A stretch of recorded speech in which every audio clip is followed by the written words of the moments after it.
Initial scale first. अब हम अगर इसे रिफ्रेश करते हैं तो क्या होता है, ये देखिए दोस्तों, 200 पिक्सल हम लोग नीचे किया था, 200 पिक्सल आ गया नीचे। इसे हम ग्लैस की फ़ोन में करते हैं, किसी भी फ़ोन में एकदम सेंटर में आएगा। 65% है जब, जो कि 100% होता है। हमारी डिजाइनिंग खराब नहीं हो रहा है फ़ोन में।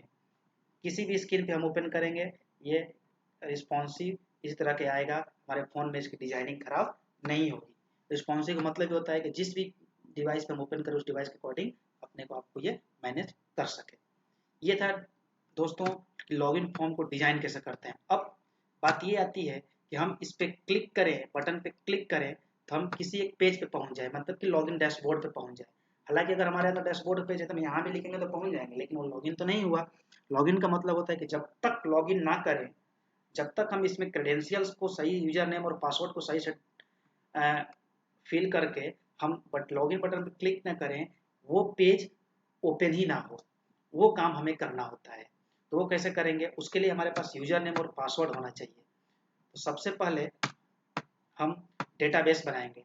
डेटाबेस बनाने के लिए हमें लोकल होस्ट, यहाँ अपने URL में लोकल होस्ट लिखना होता है, PHP माई एडमिन में जाना होता है और एक डेटाबेस बना लेते हैं हम लोग। थोड़ा टाइम ले रहा है ये ओपन होने में।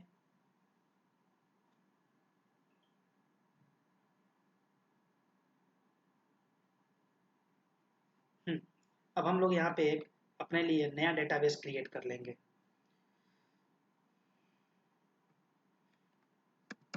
वेब 563। दोस्तों अगर डेटाबेस बनाने में आपको कोई दिक्कत होगी तो आप कमेंट बॉक्स में कमेंट डाल दीजिएगा। इसके लिए हम आपको जब PHP का एक पूरा ट्यूटोरियल बनाएंगे उसके साथ डेटाबेस का भी ट्यूटोरियल उसी में इनबिल्ड होगा। हम एक टेबल बना लेते हैं लॉगिन नाम का। आई होप कि आप डेटाबेस में फिट होंगे।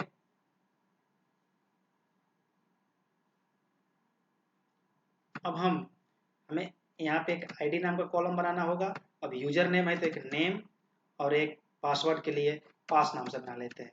पासवर्ड कुछ भी हो सकता है, वायरकर, इंटीजर भी कुछ वर्कर होता है, क्योंकि जहाँ भी यहाँ डेटा टाइप से मतलब होता है। अगर आप आईडी तो 1 2 3 4 होगा तो वहाँ इंटीजर कर सकते हैं। अगर हमें लगे कि इंटीजर भी हो सकता है या वर्कर हो, टेक्स्ट हो सकता है या केवल टेक्स्ट हो सकता है, तो ऐसे केसेस में हमें वर्कर यहाँ सेलेक्ट करना चाहिए।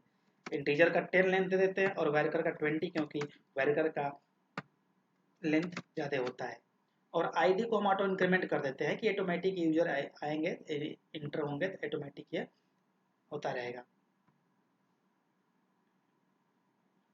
तो दोस्तों हमारा डेटाबेस बनकर तैयार हो गया। अभी इसमें देखिए कोई भी डेटा नहीं है।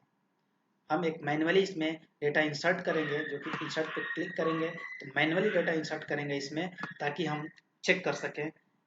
दोस्तों हम इसमें यूजर नेम कृष्णा डाल देते हैं और पासवर्ड में 563 डालते, एक हमारा यूजर बन गया। अभी तक आप देख रहे थे कि इसमें कोई डेटा नहीं था दोस्तों, लेकिन अभी यहाँ पे कृष्णा नाम का यूजर नेम है और पासवर्ड इनका 563 है।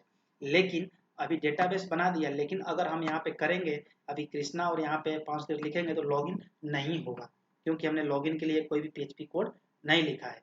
तो आओ दोस्तों अब हम स्टार्ट करते हैं PHP के कोड करने के लिए।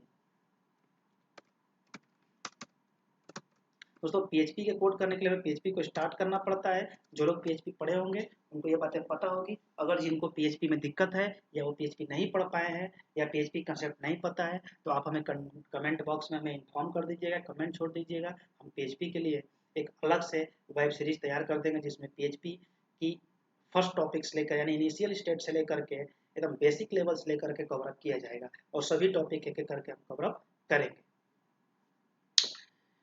दोस्तों डेटाबेस का काम करने के लिए ज़रूरी होता है कि उस डेटाबेस की कनेक्शन हमारे इस वेब पेज के साथ होना चाहिए। अब डेटाबेस तो हमने बना दिया, लेकिन उसका कनेक्शन हमने अपने इस पेज पे नहीं किया तो उस डेटाबेस के साथ काम नहीं करेगा। जैसे कि लाइब्रेरी में बहुत सारी बुकें रखी रहती हैं, लेकिन अगर उसमें से कोई बुक हमें लेना है या किसी बुक को हमें देखना है तो हमें उस लाइब्रेरी के साथ कनेक्ट होना पड़ता है, यानी हमें उस लाइब्रेरी में जाना पड़ता है।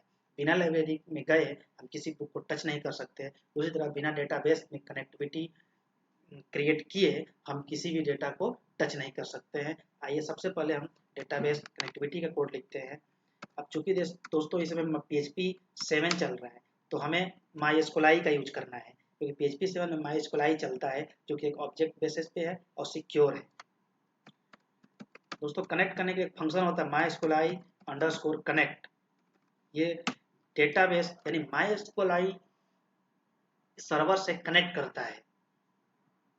इसके कुछ पैरामीटर्स होते हैं, जैसे कि पहला होता है होस्ट नेम, लोकल होस्ट, और दूसरा होता है यूजर नेम।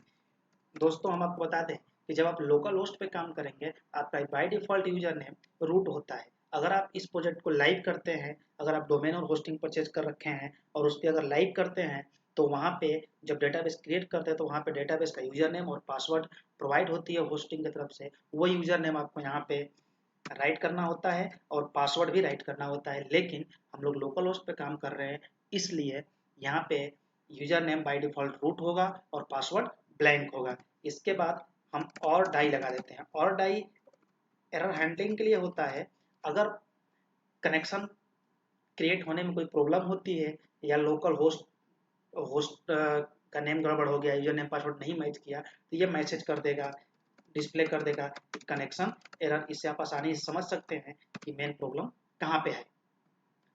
अब ये तो हुआ हमारा MySQL driver, MySQL server, database के सर्वर से कनेक्शन हुआ क्रिएट। लेकिन उस सर्वर पे बहुत सारे डेटाबेस हो सकते हैं, तो एक्चुअली पर्टिकुलर हमें किस डेटाबेस के साथ काम करना है, वो डेटाबेस हमें सेलेक्ट करना पड़ेगा।